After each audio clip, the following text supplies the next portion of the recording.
When your family graduation solo travel flight gets delayed by 4 hours, there isn't much you can do in the airport. After checking most stores, which I wasn't planning to spend my money on as I was on a budget, there wasn't much that 1 year on a minimum salary could afford me. So after wandering in the airport with our bags already checked in, I stopped at a cafe and bought myself a large cappuccino. This was gonna be a long night. The flight was scheduled at 8 p.m. and now leaving at 12 a.m. I decided to check Tinder. I was in a different city than where I lived, as the nearest airport to my house was 2 hours away. I had the same kind of guy texting me, and then there were the ones that never replied, that were basically match collectors. It felt like Pokemon here. You saw some rare ones and common Pokemons.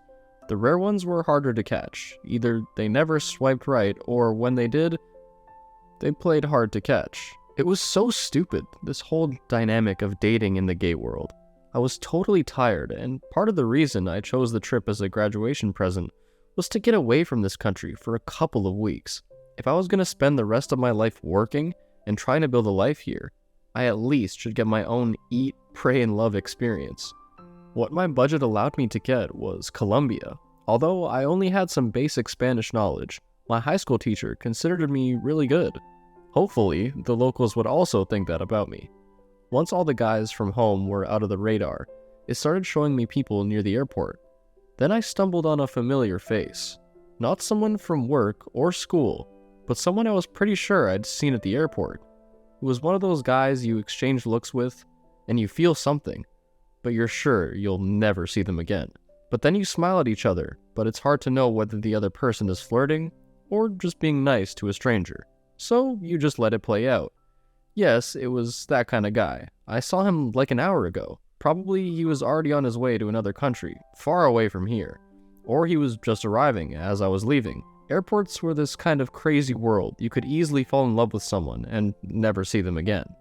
Or connect with someone who is arriving in the city or country you were just leaving. So how can a rushed love like this happen? I decided to swipe right.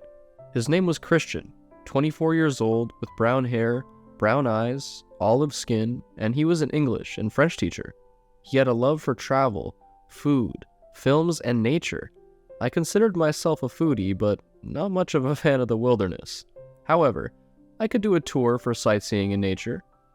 I wasn't sure if he would swipe right on someone like me. My profile felt too plain.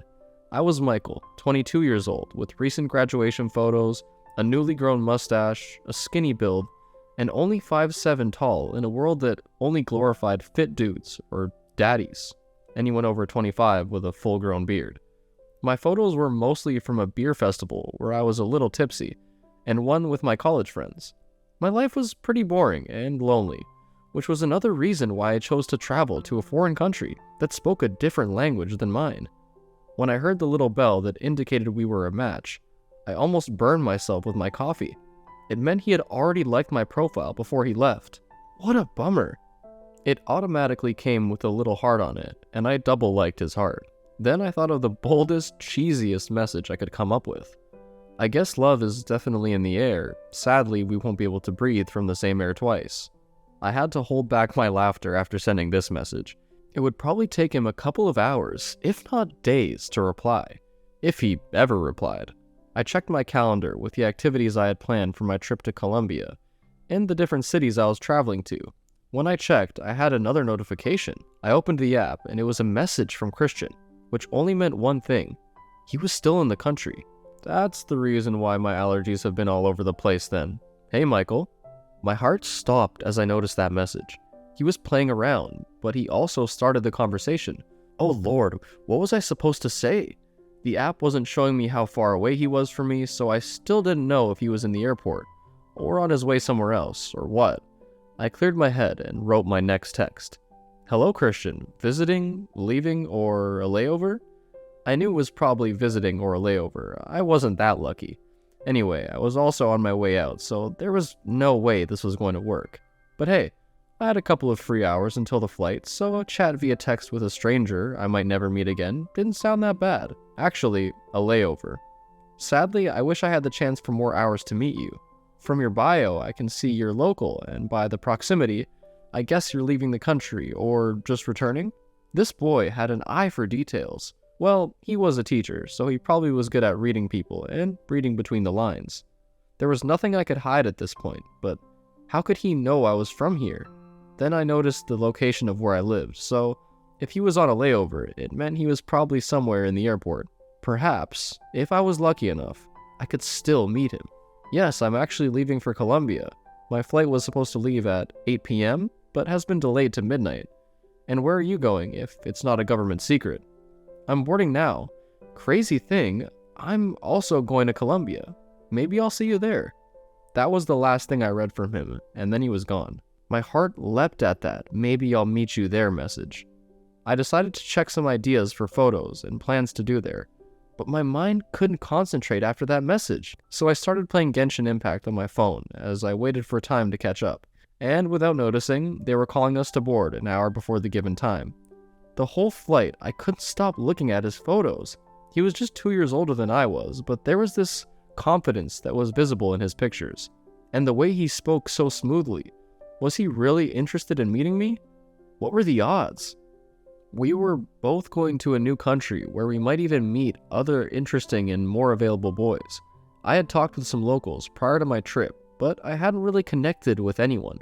For some reason, I felt safer meeting with another tourist who had no idea of the city, with whom I could travel and get to know the city together. The flight was smooth, and I even dozed off. The lady next to me woke me up when we arrived. When I unlocked my phone, I felt embarrassed noticing that the first thing visible was still his face. I had no signal as my phone provider said I was going to have roaming available. Between getting out of the plane, migration check, getting my luggage, and ordering an Uber to my Airbnb, it took me a good couple of hours. I was devastated. It was supposed to be the first night, a Friday night, and I had arrived at my Airbnb at 1 a.m. The funny thing was, it was an hour earlier than back home, but still, where was I gonna find something to eat and a place to drink and dance at this time? So I texted some of the friends I'd made through Instagram and Tinder, and asked for advice. One of them told me they were out at this famous bar called Teatron, a 5-floor disco with over 12 different music rooms, each one playing different genres, and the scenography was completely unique as well. I was responding to his message when I didn't notice a bunch of notifications on my Instagram. I had checked my Tinder, but there weren't any new notifications from him, but then I saw someone had followed me and liked many of my photos. When I clicked the profile, it was private, so I had to wait for them to accept my request. I dressed up and took an Uber to Zona T, the trendy and fancy area of the city, where the most expensive restaurants and best clubs were located. I was unsure of where I was going, or what I was doing, but this was part of the adventure, exploring new places, enjoying my own company, and having fun. When I arrived, there was an overwhelming amount of stimuli around me. Lights, people, and even the weather was colder than I had imagined. There was the smell of food and pot in the air. Despite all of this, I was happy to have made it. I stopped at the first place I found, a wings bar, and ordered a jar of beer and a 12 wings combo. I was starving and had to eat before doing anything else. The food came faster than I thought, and the beer was just right. Not too strong, not too sour. I finished the whole thing within seconds. Then I noticed my phone had been vibrating. It was my friend, telling me that he was already at Elviri Park, and where to find him there. Ordering my food and taking the Uber weren't difficult. I managed with my little Spanish and Duolingo classes. I walked to the park, which was filled with hanging lights, people sitting, drinking, smoking, or simply walking. I stood below the biggest light piece, waiting for Hector as promised. Finally, I noticed Hector walking towards me with his jean jacket and black boots. He had a beautiful smile on his face and an appealing attitude. He hugged me and kissed me on the cheeks. He had a nice cologne all over him. "Hola, Michael, ¿cómo estás?" he greeted me. I laughed. This was my first real interaction with someone in this country. "Muy bien, ¿y tú? Estás muy lindo," I told him. I was in a new country, and there was no holding back. "Uy, gracias, qué guapo de tu parte. So, what do you want to do? A beer, dance, or just walk around?" I honestly didn't know what I wanted to do. I'm not a dancing person, but it wouldn't do any harm to see others dance. Can we go to a place where we could drink and dance a little, or at least see other dance? I'm exhausted, but there's no way I was missing out on my first night. That's the attitude, Michael. Come on, I know just the place. He took me to this antro, an underground club with all kinds of lights. There was a cover, but the place was like a spaceship with all kinds of lights. The music was techno, and a DJ was on the stage. We were drinking, talking, and dancing. I liked Hector, and the fact that he came from who knows who to spend time with a stranger made the whole thing even more special. Hector went to get more drinks when I decided to check my phone. I had a bunch of notifications. The person who had spammed me with likes had accepted the request. When I checked who it was, I didn't know what to do. Christian had found me, and more crazily, he had messaged me asking where I was staying. I'm at Zona T in Bogota. And you? I didn't know what else to say. I wanted to play it cool. Oh, I'm at Teatron. Not sure what time they close or what I might do after this, but let's meet, yeah? Hector arrived with our drinks, and I didn't dare to answer Christian. There was nothing I could do. We were both in different places, probably with dates as well. Not sure if I could call this a date. So I decided to test it. When they played a song I knew, and Hector and I were dancing, I decided to go for it and kiss him. He acted surprised as I kissed him, and he barely returned my kiss, making the whole situation awkward. I pretended it didn't happen and kept on dancing my own. After that, we simply talked and danced, but no one tried anything else. I went to the bathroom and saw that I had more text from Christian, telling me he was on his way to Zona T. I cursed in the bathroom. What was I gonna do now with Hector? I'll be here. Let me know once you arrive. I'm at Oraculo, I replied to Christian's message. I left the bathroom and caught Hector making out with a guy at the bar. Ouch. That was the reason why he didn't kiss me back. Was that his boyfriend? I didn't know what was going on, so I decided to wait for Christian outside. It took him a good 15 minutes. I finished my drink, bought some cigarettes, and was there, living my fantasy, when I caught something in the corner of my eye. I looked, and there he was, wearing a leather jacket, some nice black pants and black shoes, and a nice, smooth white tee with a $1 in a million smile. When he smiled at me, I felt the whole world stop. Was this really happening to me? Michael? He teased as he faced me and shook my hand. We shared an awkward smile. This is where you want to take me? It doesn't really look like you're seen, Christian teased. And I had to agree. This was a nice place, but I wanted out of here. I think you're right. Should we find another place? I said. And he was shocked that I gave up so easily. I couldn't tell him what had happened. Not yet, at least. He pulled out his phone and found another place we could go. It was already 3 a.m., so there weren't many options. There's a little underground block that has all kinds of gay bars. They close a little late. We could try that. Let's go, I said, and he headed the way. We walked for a bit, and I can't lie, we even stopped and bought a can of beer in a supermarket that was still open. We were lucky that they let us buy a can, as they usually don't sell alcohol at that time. We started talking, and I found out he was doing a little stop over here for a couple of days before going to Medellin, and then he was going back home. I'm on my post-graduation trip, having a chance at living before settling down in a boring job for the rest of my life, I said. And damn, that sounded sad and depressed. He stopped and smiled.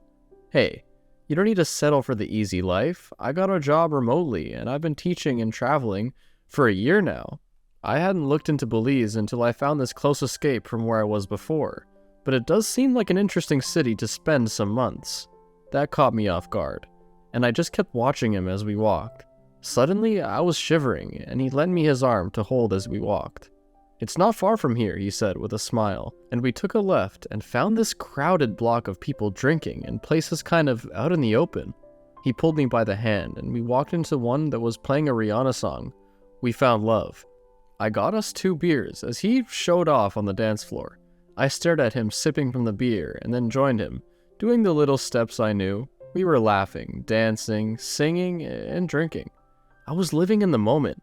Never had I danced as comfortably with another boy back home, and here I was dancing with someone I met through Tinder a couple hours ago, and here we were both, foreigners to this country, and yet we found each other. How marvelous the internet allows us to connect with people from all around the world. My phone was vibrating, but I didn't need to look. There was no other place I'd rather be.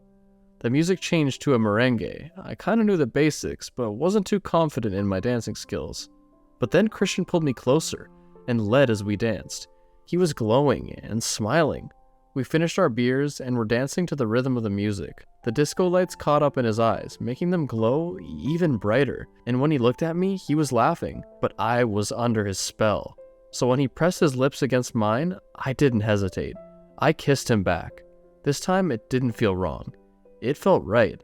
I kept kissing him, and so did he. We broke the kiss, and we were both smiling. "Let me get us another round," he said as he walked to the bar. But he didn't abandon me on the dance floor. He grabbed my hand and took us both to the bar. "¿No puedes dar un agua ardiente?" I saw him ask the bartender for a bottle. The bartender gave us a cool bottle and little coffee cups. He served us 4 cups, 2 each, and handed 2 to me. "Cheers to us!" I lifted the cup and took a sip of the first one, then the second one. It was cool and strong, but it also left this cool sensation. "What's in this?" I asked curiously. "It has anise, so that's why it feels like that." We kept dancing the whole night until the club closed. Between drinking, dancing, and talking, I got to know Christian a little better than I would have ever done via text. We were outside the bar, both checking the distance of our hotels and the bar. Mine's around 5 minutes in a taxi and 15 walking. How about yours? Mine is almost 12 in a taxi and 20 or more walking. "Where are you staying?" he asked jokingly. "Wanna come over? We don't have to do anything if you don't want to." I nodded. I had never answered a stayover question so quickly before. "Cool," he said. He asked for a taxi, and it arrived minutes after. We kept taking sips from the bottle, and I was already feeling the effects of the alcohol. We held hands on our way to the Airbnb, and he opened the apartment. It was a shared apartment, but he had the whole first floor to himself. The room was huge, and it felt like a home, not a boring hotel like mine. "I have the whole place. They rent it by floor, and there's no one on the second floor," he said, with a wink on his face. He gave me a bottle of water as he uncapped one for himself. He also played an album from his phone, Victoria Monet, which I could see in his phone. Damn, it felt like a mix of Beyonce and Chloe X Halle. He took his shoes off and sat on the bed. "So, what now?" he asked and smiled at me. I giggled and sat next to him. We let our bodies hit the bed, and I could feel his warmth next to me with the song playing in the background. I woke up, but he wasn't in bed. I checked my phone. It was past 9 a.m. I smelled ground coffee, so I walked to what I thought was the kitchen. And there I found him, making some coffee for us. He had a tank top and boxers on, while I was walking around in my boxers and tea from last night. "Morning. Not sure if you like coffee, but from your Tinder profile, I'd say you do." We sat there and drank coffee, talking about our passions and everything else. "What were you planning on doing today?" he asked with his gentle tone, as if we hadn't slept together. "Go to the highest point in the city," I said with a smile. "Monserrate. Let's head there if we want to go in the first rounds, and we can even have breakfast up there." I smiled at him, and he even lent me some of his clothes. I'd never done the walk of shame, but this was the closest I'd experienced. We took the local bus to have the whole experience, and then walked up there. The height was really hitting me there, and we even took off our jackets to take deep breaths and enjoy the view. After what felt like an eternity and a long line, we made it on the monorail. The view was just amazing, and walking up there was indeed magical. He took some photos of me, and I snapped some good ones of him. He was kind enough to ask a stranger to take some photos of us together. I didn't even think of that, but they ended up really nice. "Are you single?" I asked Christian as he took a sip of his cappuccino, and he almost choked on it. "Well, I'm in an open relationship with a boy from the last country I was living in, Mexico, so I'm not sure how to call that. I'm not going to be back there for at least 2 months, so maybe it's over until then. And I'm already having fun now. Who knows if my next stop takes me to Belize," he said with his glowing confidence. "Wow, a boyfriend in every country," I blurted out, and he let out a loud laugh. We burst out laughing and eating. To my surprise, he was also traveling solo and didn't mind the people he had connected through via Instagram. We spent the next 3 days visiting museums, taking photos, trying new restaurants, heading to different bars and clubs every night, stealing kisses, and holding hands. I was still in shock that this was happening to me. I was already thinking about how life was going to be once I returned home. I pushed that memory to the deepest part of my mind. I had this handsome boy sharing time with me. That same night, we went to my Airbnb to pick up my things. We decided to stay together the last 2 nights before he flew to Medellin. Do you want to go with me? I know your flight isn't until 2 more days, but we could go together. It hadn't crossed my mind. The flight wasn't that expensive anyway, and Lord, this boy had crashed all my plans and schedule. Yes, I was doing most of the things I wanted, I can't deny it, but I also had to admit it was a lovely surprise. Yes, why the heck not? So from going on tours together, walking through an interactive museum, trying all the beers the BBC had available, Bogota Beer Company, checking out the gay clubs and the drag shows, tipping, more drinking and dancing until our feet couldn't take it, and a bunch of pictures. I didn't notice when the whole fantasy was over. It was his last day in the country before his next stop. My heart was broken. We decided to go to this fancy restaurant we'd heard about in Poblado. We put on our nicest outfits. Christian had this green olive shirt and a silver necklace with a compass pendant.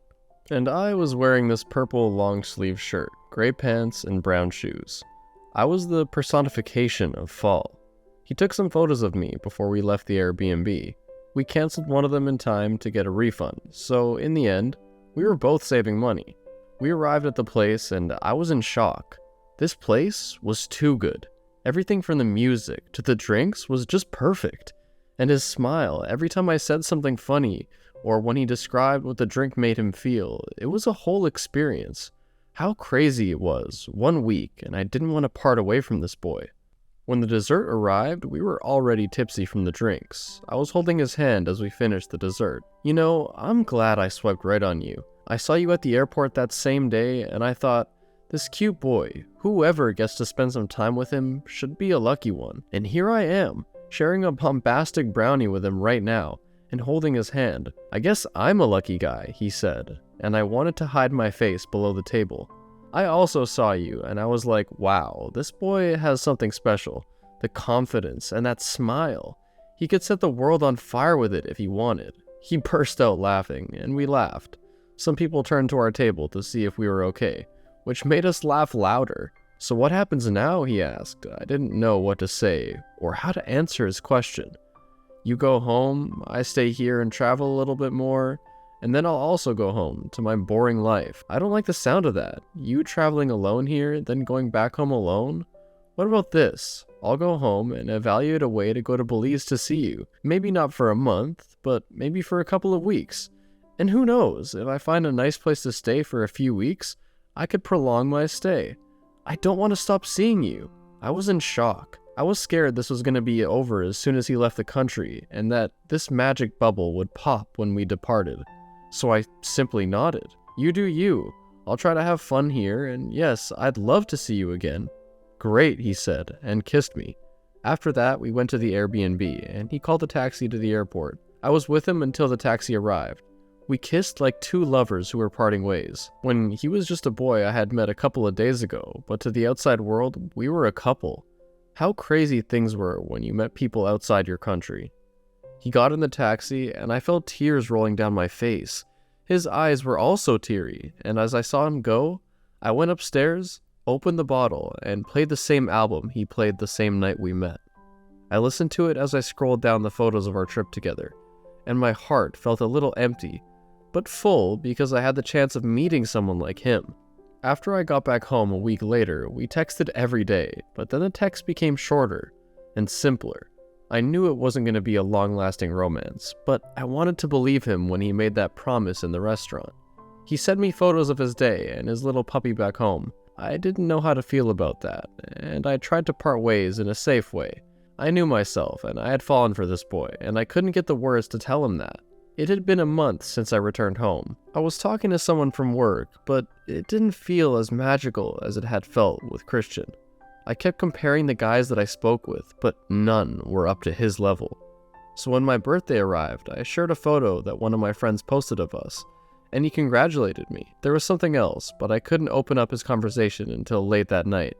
And when I opened it, it was a ticket to Belize the day after. Happy birthday. I didn't want to give away the surprise, but I'm not a boy who breaks promises, and I can tell you feel the same way about me because this distance is your way of keeping your heart safe, but I'd never do anything to hurt you. If you still want to see me, I'll be there tomorrow. I'll be the boy wearing the jean jacket and the red suitcase. Can't wait to see you again. The end. Thanks for watching. Consider subscribing to become a part of our Rainbow Force, and stay wholesome.